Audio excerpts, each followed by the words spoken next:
Hi everybody, Matt back again here. Today I want to talk to you about wildlife.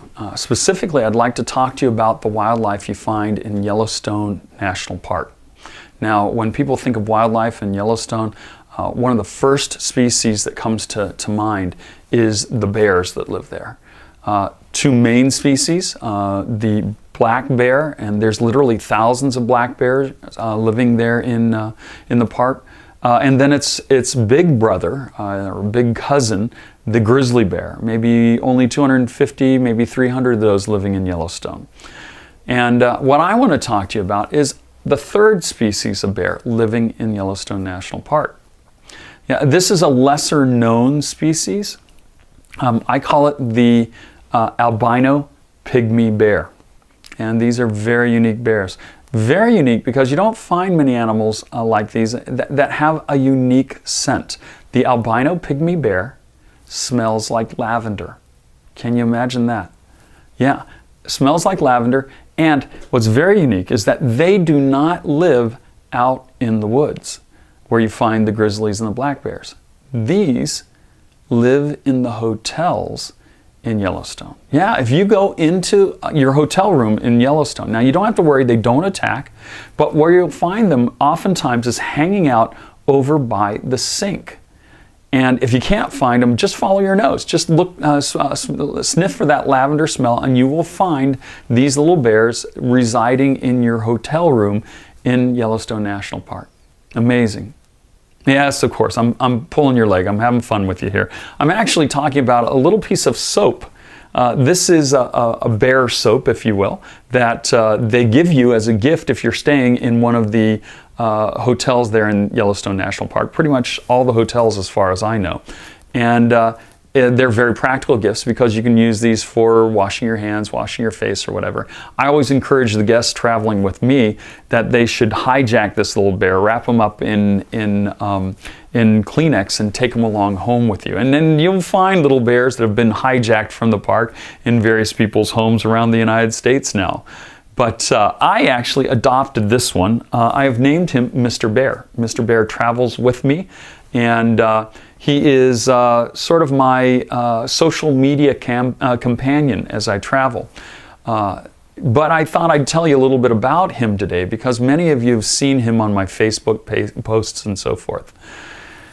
He actually is the outgrowth of a relationship that I once had. I fell in love with a girl who lives in South America, another tour director actually.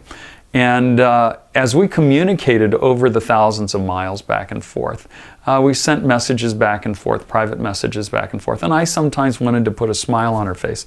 So I carried one of these little bears along with me, and I took pictures of him in the foreground in front of famous places or in front of things that related to what I was doing at the time, just to kind of go along with the flow of what I was doing in my job as a tour director. And at times, those pictures made it onto my regular Facebook feed. And people, when they wouldn't see, people started watching him and looking to see what he was doing and enjoying the humor that came along with it. But then when I wouldn't post him for a while, when he wasn't in any of the pictures for a while, people would start asking me where Mr. Bear was. I really started thinking that Mr. Bear was more popular. In fact, he probably is more popular than I am. And so a lot of people have wondered what his origin was, and I wanted to share that with you. And he is a unique partner for me because he also is oftentimes my alter ego. He says things that I don't directly want to say myself, whether it's about travel situations or social situations or whatever. He's very handy for that. He's also made out of soap, so he's also very fragile. I carry him around in a Kleenex. He's nicely wound up in not a Kleenex, sorry, a handkerchief, which protects him. But some of you may have actually seen a couple years back, he had taken a dive. I don't know why he did this, but he took a dive off of a wall and broke his ear. His ear actually came off. Miraculously, somehow his ear grew back. He's traveled all over the world. He's been to the Philippines, he's been to Singapore, Hong Kong, all over Europe with me, to Mexico. In fact, he's going back to Mexico soon. and then all over the United States in my various travels there. So many of the people that have traveled with me on my tour groups know Mr. Bear.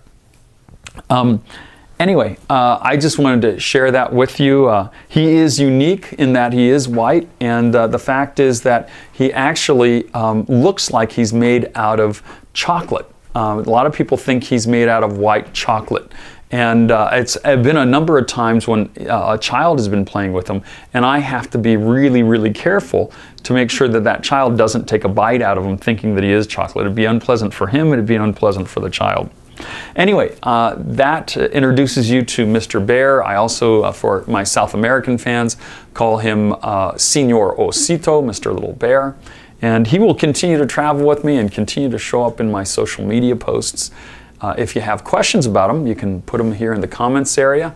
I'd be happy to answer those for you. And I hope you continue to enjoy his appearances along with me in my travels.